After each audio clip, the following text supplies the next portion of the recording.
nkwaniza ku mukutu guno olunaku olwaleero weebaye nnyo okuleka nti otulaba mu Uganda n'ebweru waayo. Nze Simon Owen Kaswabuli sijja kukulwisaawo, ngenda kutwalako ate mu summit eyabadde mu Geneva ey'okutunuulira eddembe ly'obuntu eyategekeddwa olukiiko lw'ensi yonna olwa UN, era nga wano mu Uganda mukulu Robert Kyagulanyi Ssentamu yagyogereddemu ebintu bingi bye yayogeddeko nkwatagana ku ddembe ly'obuntu n'akalulu nga bwe kabadde kano ketwakavaamu. Nine mukulu Sam Kalungi agenda kuleka nti atuwa endowooza ku nga byatambudde. Tujja gendako mu maaso tutunuulireko mukulu Yusufu Nsibambi okusalawo okuleka nti ava mu kibiina kye yabaddemu oluvannyuma lw'akalulu n'akulosinga n'agenda mu NRM, ate nga okusinza ku mawulire ge tufuna kirabika nti n'abalala bakyagenda. Bino byonna bitegeeza ki? Twaniza ssebo buuza ku bannayuganda. Abatulaba twagala obabuuzaako, mwasuze mutya, mwasibye mutya, mwebale gyonna gye mutuusaako engalo. Abasiraamu baffe abali mu kisiibo salaamu aleikum, ate nammwe abali mu lenti period ewaffe eno mu baprotestanti n'aba catholics, era naffe tuli mu kiseera kya kisiibo, tuli mu kusiiba. Ate abatasiiba nammwe it is okay, wababa n'ensonga zaabwe. Waliwo abatasiiba kubanga balina endwadde, waliwo abatasiiba kubanga tebakimanyi, bakyemanyize bakiyige.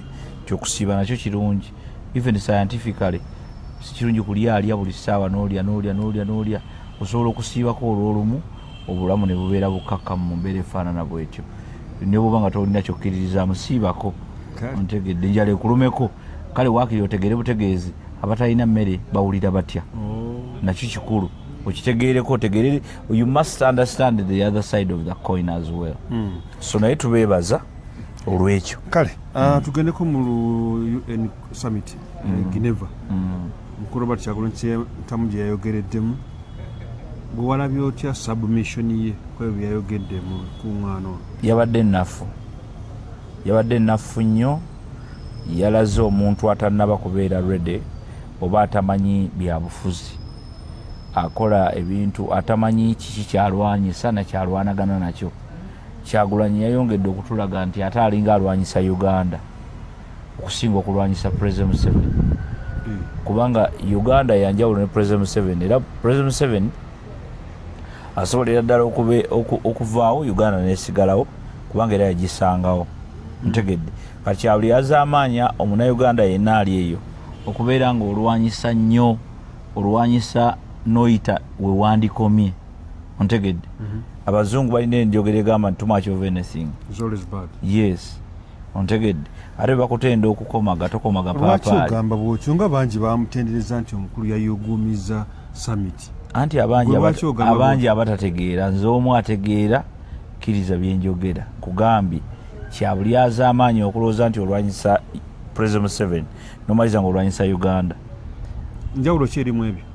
Enjawulo eriwo nti buli lwoba olwanyisa President Museveni nga totegedde boundary ojja maliriza okubidde mu Uganda. Ontegedde nti President Museveni is a representative of Uganda mu nsi yonna. But he's not Uganda. He's not Uganda. Kati bw'oba omukuba wegendereze nnyo nti bw'oba okuba essasi likwate ye yekka lireme kukwatira mu Uganda. Ntegeera nti boundaries ezo nga ate oli gwenvuganya ye president. Omuntu yenna politician oteekeddwa okuba nga osobola okuwawula ezo boundaries. Tezirabibwa buli muntu wa bulijjo, zirabibwa abo bokka abavunaanyizibwa era abategeera era bali ku level eyo abamwesimbako. Kuba kati for example njagala kukikulage bulungi nti bw'ojja n'ogamba tufune sanctions zi trade embargo zijje ku Uganda olwa Museveni, oba zijje ku Museveni, kuba zijja ku Museveni ziba zijje ku Uganda. Kakati singa tufuna trade embargo yonna oba netufuna sanctions ezo, nze naawe ffe tufiirwa Abannayuganda. Oba oliawo tuwawadde ne Kyagulanyi akalulu naye ffe tuba tukola ki? Tufiirwa kuba President Museveni Entebbe ne bw'atavaayo kumala omwaka mulamba asigala anyanga anywa, naye gwe abadde atunda emmwanyi zo e Geneva oyinza obutaddamu zitundayo. Ontegedde olwa embaga ezo. So tubeere scientific, tutegeere tulwana naki, tulwana na President Museveni oba tulwana na Uganda. Abadde ategeeza nti kyeyabadde ategeeza nti twetaaga kitegeera bagire bategeeze ebyasoba. Summit eyo yabadde very clear, yabadde ku human rights. Omanye emirundi gye tuvodde Abannayuganda gye bavodde eddembe lya President Museveni. Damumpulire gw'omanye Abannayuganda emirundi gye bavodde eddembe lya President Museveni. Kikyotegeeza buli omu muvuma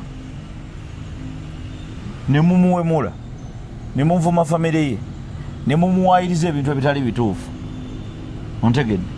Those are human rights. Kakati tuleme kutunuulira human rights nga zitegeeza ffe nga kiri ku ffe ffekka. Bwe kikunyigiriza awo kiba kinyigiriza nze tekiba na buzibu. Tulabye ku bantu abanupu abakubye aba NRM. Tokirabangako? Ontegedde? Mpulira. Lwaki kirina kubeera nga bwe baba bakuba abanupu olwo kati omuntu eyakuba owa nupu omuntu nupu for example omuntu wa nupu eyakuba nze oyogera ku human rights eyakuba owa NRM. Poliisi bwejja nekwata owa nupu eyankuba kati olwo human rights nga zivaayo. Yes. Ate owa NRM yakubeeri. That's what I'm trying to say. Nti human rights tuzitunulire at all levels. Tuleme zitunuulira only when they benefit us. Because that's what Bobby Wine does. Ye atunulira human rights only because wagamba wajja n'ogamba nti President Museveni Munyarwanda. Omu-excluding nze mu ggwanga. Nabo bali mu constitution yaffe. That's what I'm trying to say. Kakati bali mu constitution yaffe. Naye kakati gwe kitutte ng'ekivumo ogambye nti olw'okuba nti katufuga mugwira. Ontegedde? Kakati agenda kubeera wa? Oze n'ogamba abantu bo nti mubasosole. Yayogera ekigambo n'agamba nti mubakole ki? Mubaboole. Okuboola omuntu okimanyi? Kumusendera wala. Then kati rights zijja ddi? Zijja only ziri ku side yo. Now isn't he a representative of the many Ugandans of the in the opposition? He's not. He did not even reflect it anywhere. That is why nebwe yavuddeyo ate some of the reactions from the other opposition members they are not okay with what he said. Why? Speech yabuzeemu. Teyabuzeemu. The speech didn't exist. He was simply complaining. Ku byaliwo mu kulonda. Violence yaliwo. Yes. Nayogera ku byama Museveni ne mutabani wa CDF waffe. What is wrong with that? Nti ngeri okusinza kuyenga laba batebali kuyisa bannayuganda bulungi basaanidde kubeera. Kakati tugende mpola. Their issue is Muhoozi being a CDF. But is he fit? Does he qualify? He qualifies. That's a point. Kakati temutandika ku reasoning nga nkoko. What is the point? Oba yakitwaliramu angeri nti it could be nepotism. That's what I'm trying to say. But you have also come out and said tubaboole. You are segregating. That is nepotism. Munupu bazenga batugamba mu abaana ba Buganda. He has always mentioned that mu abaana ba Buganda mweka mu abaana ba Buganda. Is Uganda alone? It's about tribal. That's what I'm trying to say. But it is him who brings up those conversations every time. So ekibuuzo ne kibeera. When do we talk about human rights? Nga ziri ku nuupu we zitegeeza human rights nga ziri ku zitegeeza ddi. Tulina zoogera nga n'okutyoboolebwa tekunabeerawo. Tetulina kusooka kumala kuziyitamu ne tulyoka tuzoogerako. Then tell us the future of Uganda. Gwe tulage future ya Uganda. Agamba future ya Uganda etali mutyobola ddembe lya buntu bwakikubawo abamusikyamu. How? Because these are scientific things. Tell us the practicability of what you are saying. Nga ab'ebyokwerinda tulugunya bannansi. Tell us the practicability because Museveni yatulagikulaga ati nga tali mu bukulembeze. No. President Museveni teyali mu bukulembeze bwe yatandikira okulwanagana n'ebintu by'eddembe ly'obuntu. Yali mu nsiko n'akola obukiiko n'agamba temubba bintu by'abantu, temumenya bikajjo by'abendi. When you're talking about human rights, you cannot talk about Museveni. You cannot talk about Museveni mbu he has abused human rights. Really? We have seen him. Yes. He has been very fair. If there were no rights here, Bobi Wine teyandisobodde kubeera gundi ku ballot paper. That electoral democracy. Hey. Electoral democracy ereeta n'omunyu w'enjaga okubeera nti asobola okubeera ku gundi ku ballot. And you're calling that the new human rights in Uganda? You are lying. You are just being stubborn. You don't want to be told. What do you think could have been the instance of kigendwa ky'olukuŋŋaana luno? Nokuleka nti of all the presidential candidates omunaana bayiseemu ku Robert Kyagulanyi because anti is talkative, one, he's louder, and he lies more. Ate n'abazungu baagala omukuba. Abazungu nga tobe bamutegekedde bino. Omuzungu akutegekera n'akuwa n'omugaati ne ssukaali ne onia. Mulimu kanyoka wulire. Naye nga mulimu kanyoka wulire. Oyo omuzungu omutuufu kati yamuwadde platform. Omuzungu alina ekintu kye bayita wano batemuli kumukooza mmwe ku TV zammwe ku radio zammwe. Oli owe Geneva amuwe. Tatta kibe tannakikene nyandusu. Bobi Wine has always been there and they have been watching him. By the way, this is what Bobi Wine doesn't know. He does not imagine or he does not even think that those guys know whatever he has been saying. Ne mu campaign ezo bagamba nti Museveni kasajja obadde okayita kasajja. Muntegedde? Government ogiyita ya busajja. They interpret and get to know what you are saying. Abazungu si basiru. Si beebwayise. Omanyi Bobi Wine yabadde ayogera n'abantu beebwayise. He was talking to professionals, ex-soldiers. When you talk about a CDF and you talk about him as, they know what it means. When you're talking about a general, they know what it means. When you're talking about the army, they know what it means. They see your body language. They see how angry you are. Why are you angry? If you're saying the truth.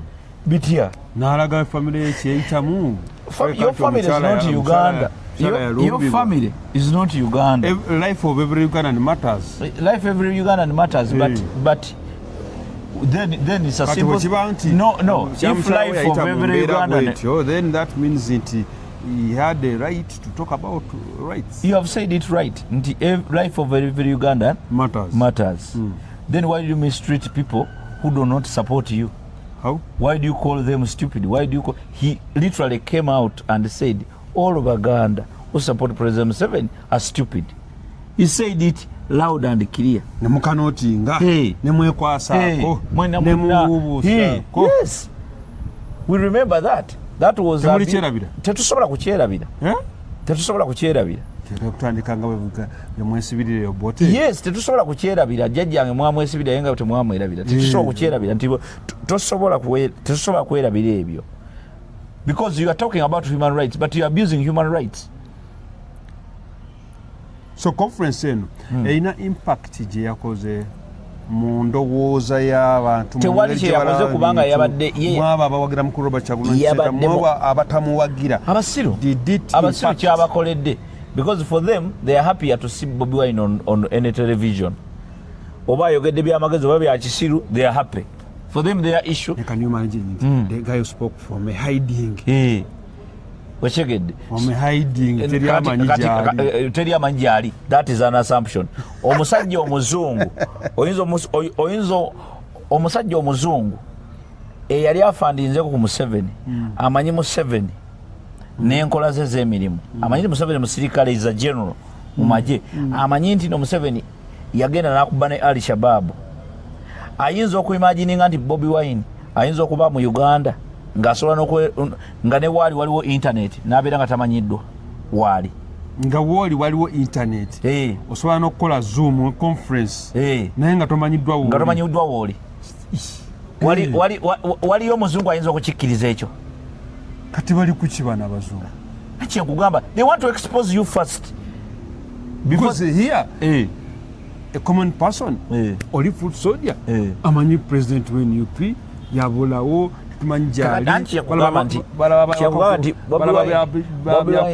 ayogeredde nnyo mu bantu b'e Bwayise Kawempe gundi abo baana ba ghetto abakubi b'engalo abazungu they are not there to clap for you. It's all about issues. They are all about issues. That's why oli yamubuuziza who is the president of Uganda and he couldn't answer that. Kati olwanagana otya n'omuntu gw'otamanyi you want the seat of the president. That's what I'm trying to say. Kati ekyo kyokka ku muzungu you are very unprofessional. Bwana Sam omaze ebbanga ng'owulira ati one of the what I would call mistakes Robert Kyagulanyi Ssentamu gy'atatera kukola kuyita Mwami Museveni nti president. And that's a problem because when you don't do that, when you don't accept. He thinks by doing that he's trying to put him down, yet he's even raising him up. Let me tell you, the first thing ky'osooka okukola mu bintu byonna bye tukola, ekintu ky'osookerako okukola is acceptance. Kyonna kiba kizze kitya. President Museveni bwe kyasooka okukola kukkiriza nti Obote yatulimu. You cannot fight what you do not know or what you don't realize that is there. If you don't believe that Museveni is the president of Uganda, then it is very hard for you to fight him. Tosobola kulwanisa muntu gw'otamanyi oba gw'otalikogonizinga. Olina okusooka okutegeera nti nwanagana nakaswabuli, n'otegeera amaanyi ge, n'otegeera obunafu bwe, n'otegeera challenges zayitamu, n'otegeera bw'ogenda omukwata. Ekikulema ekyo ne bwe tubeera mu bikonde basooka kukupima, they weigh you kutegeera. Mu boxing tebasobola kulwanyisa na muntu gw'otasobola, basooka kukupima nti gundiyo weight gyogezo zanyinamu ebikonde. Kati ye Bobi Wine alwanagana n'omuntu gw'atasoose kupima, yajja kukuba bukubi. Conference eno mbadde ndikubuuza oba impact yayo gye yakoze ku bantu bafaana aba bulijjo ligamba nti terina. Ate kati yabadde na dangerous nnyo kubanga omukulu mu kifo ky'okusaba investment mu Uganda yasabye sanctions. Ekyo kirawo kyogerako ki? Bateeka envumbo ku kino nakiri. Tategeera. Because mu byobufuzi tunoonya leader. We are not looking for complainants. We are looking for leaders. You cannot come out, you want to be the president of Uganda, but you are calling for sanctions on your own country. Why don't you look for ways of changing the system? Because ensonga zayogerako zagamba ati ze ziba zireetawo envumbo ezo toziraba mu ggumba. Tezirina makulu. Those are things you can solve domestically. Oba agezezaako ng'alaba tekisoboka.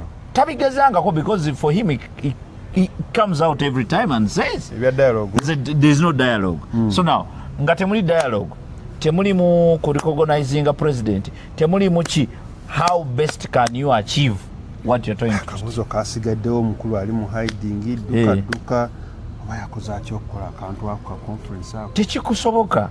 He's not in hiding. He's just somewhere. Naye jjukira alina bafuutu soja balina okukakasa nti ali mu hiding. Kubanga ye accountability gy'atalina. Okyegedde. Lack of accountability yemuleetedde okubeera nti alimba abantu nti ali mu hiding. But he's not hiding anywhere. The government must know where he is. Kyeyakoze speech gye yawaddeyo bajja n'engombe gamba nti kulabisa. Speech yamulabisizza. Eki? Because anti Bible bwe yawandiika. Bw'olimala okubba bakubbe naawe. Ontegedde. Kakati ye abadde ng'alabisa, kanaye baamulabisiza. Abazungu bwe bati bakola, bakulabisa abazungu bamulabisizza ebibuuzo byonna babadde bamubuuza babadde bakimanyi bulungi tajja bidda mu bulungi, so they wanted him to look like that. Now he's one of the dumbest politicians ever lived. Yeah. No, you akulira a leading opposition party. Leading opposition party? Waliwo endala? Yeriwe ya no. Anti nkugamba. So does that make you what? Mu myaka 10 nga it is just going down, losing members every day in just 5 years. Okabanja kutusewa. There's nothing like that. That boy did not mean anything. Mu campaign ze byonna byali ayogera. Mali mukali kabanje. Ate kabanje kati akabanjizaani. Kwanga wongamba ati abajjani bagamba nti bwekatatambula bulungi tukabanje. Kati wakabanjiza walabiyeko ku strategy yonna ekabanja. Atandikidde mu kwoleka buli kimwe eri omuzimu. No, they are hiding. Ali mu ku hiding. Kati omuntu ayekwesa okabanja otya. Omuntu gw'obanja ate gwewekweka. You cannot hide away from the person you are demanding. First demand your victory. Okay, omukulu okuleka ate yalina ng'obeera otya tewalina na nobulu okimanyi nti nno yalemeddwa tamanyi na kumanya yagambe we have over 500 constituencies. Are you sure? 529 constituencies ezirondebwako ebifo ebirondebwako bambuuza constituencies ziri mu 300 kakati ne bamubuuza wawanguddeko mmeka nti 48 oba 48. You do not even know that geographical you don't have the geographical roadmap of the country that you want to lead. Ate bw'omugamba nti wawanguddeko mmeka n'akuddamu kitegeeza nti akkiriza ebyava mu kakyuka. That's what I'm trying to say. These guys bano bali logical. That's what I'm trying to say. Wawanguddeko mmeka n'ozoogera kitegeeza mbadde bya Mukama mukubiddemu sitamu. Kasobola buli bali balina tukitegedde. Ate ne bwe ngamba nti nawanguddeko President Museveni bwe yali mu UPM at that time nga takkiriziganyiza na bivudde mu kulonda n'akamu teyakakkiriza. Yagamba n'omu ono yali awangudde ekiyonga Crispus yamugamba don't do what? Accept. Don't tolayira. Don't swear in. Nayingira ensiko. Kakati nabo njagala bajje bagambe mwabawangudde ana batubbye bazambaali bonna baani bonna temulayira. Ne lwaki teri empyagira teri ali kubanja babbi nakugambe these are political thieves. Bonna basajja basirisi babbi banoonya ssente. Waliwo gwe nabaddeko n'omu nangamba owe bwe njogerera wano ne bagamba nti tukaddemu nkola ntya. That's what I'm trying to say. Kakati ekibuuzo kiri bwe kiti kati if Bobi Wine is serious, we are tasking him. Let him call off all the wins ezagundi tuddemu akalulu. Tukuzanye akali fair. Waliwo ayinza okikkiriza nga yayiseemu. Leka naawe tosiikuulira bantu kyekugamba bazambali bulasi omukasa bonna baani buli yayiseemu. Wamma kyo sikikkiriza musajja wange George Musi yayiseemu. George Musi tumugambe mwami George Musi tukabanje omusajja yatubbye.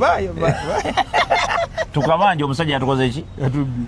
Now tubeere basajja batega amakuli. Abazungu babi nnyo akoze ekintu ekyo.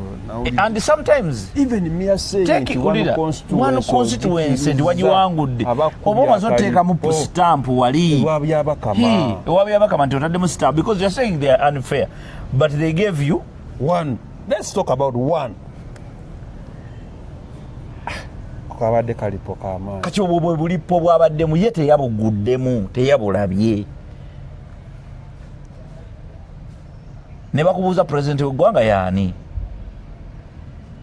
n'otamatama kikubawo nti ye pulezidenti Yoweri Kaguta muki Museveni gwe njagala okuggyako yongerezeeko. Yes, because uliriza. Bakubuuziza oba oyongeddeko. Bombuuza nti bombuuza omwana ono ali ku kamera nti mwana muki. Nkugamba nti muwala n'enkomaawo.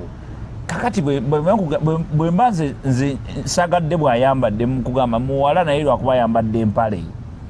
Oyongeddeko bibyo. Kakati yooli yagambye si muwala.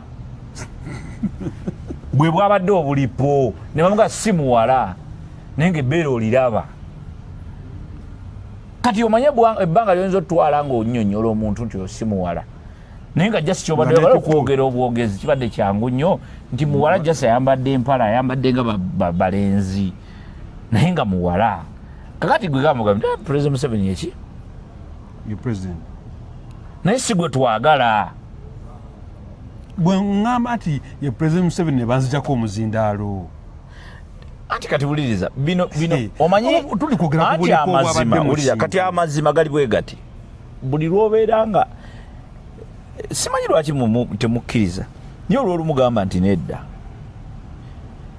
tewali kyandibadde okimanyi nti senga Bobi Wine yagenze n'abagamba ekigambo nti bannange okusinza ku mbeera eri mu Uganda wendi neekwese na buki bwekwese sisobola kwogera n'akomaawo musajja ndi mubi amagye ganneetoolodde sijja kwogera kankome wano bajja kuntrakinga mumuveeko musajja wamwe mutemu mubi nnyo musajja tayogerekeka suuti wagirabye yabadde eyo suuti ojambala nga bakunoonya ng'ojambaliddewo because Bobi Wine is not logical.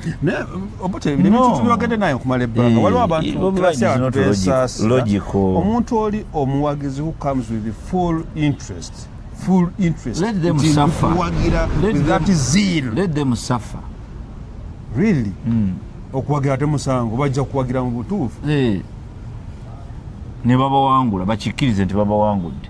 Bwe banakizuula nti gwe bawagira mulalu bajja kukyuka ngera kati bakikoze kimenye wekyo nkulu Kyagulanyi center mwizi mentally stable simulalo kimenye aina history ebyo byayita anti aina history tetusobola kukkiriza nze sobola kukkiriza nti nno enjaga kugweddemu mu mubiri ate kubana kati teyatugamba ko ng'agikomya yakolako press conference agamba nalekedde akunywa enjaga yagikolako naye nga teyakola ku press conference nga n'enjaga yefuumuuka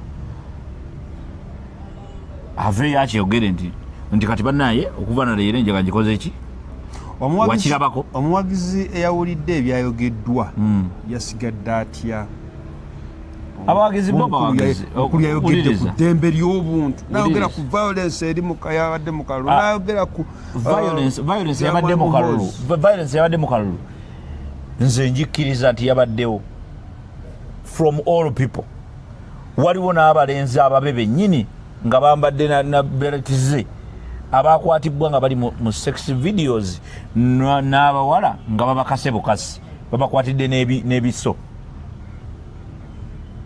ontegedde that is abuse sexual harassment sexual harassment twagirabye mu nuupu twagirabye so kati ekyo kyo kyabadde akyogeddeko ki mu summit ekyabadde akyogerako ki nti waliwo abantu be baakakanga akaboozi mu kalulu ne vidiyo zalabise nga omu ku babodegaadi be bakaka omuwala akaboozi nga bakutte neki ebiso ne be baakase weebali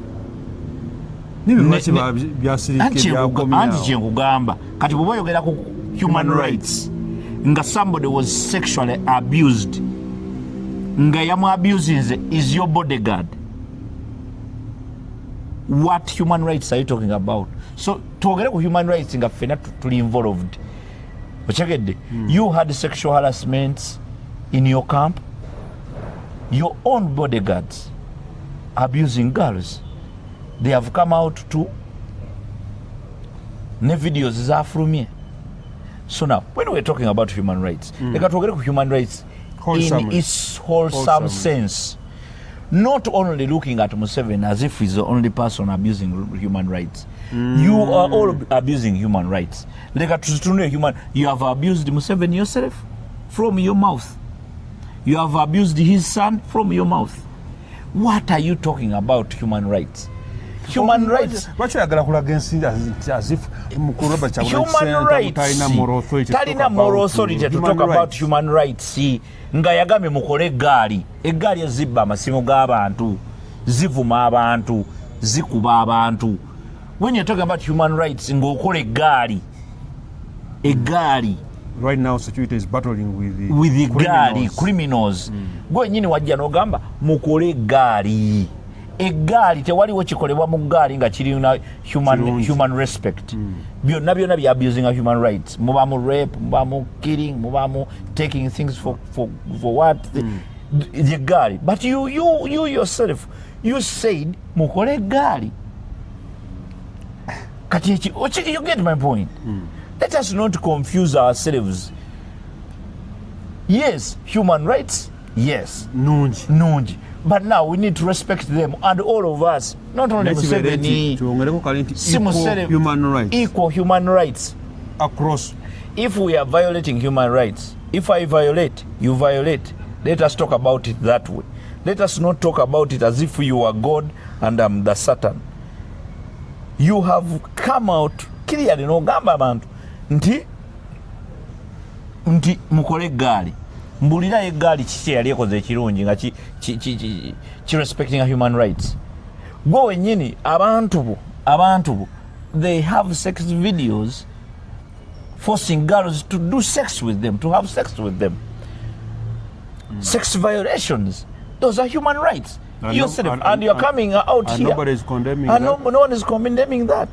Kati Geneva yabadde tegeera kyeyogerako oba kiki oba badde bagala kwagala kumu exposing. Geneva yeekubiddemu oba Geneva just wanted to expose Bobi Wine because they know all these things, by the way.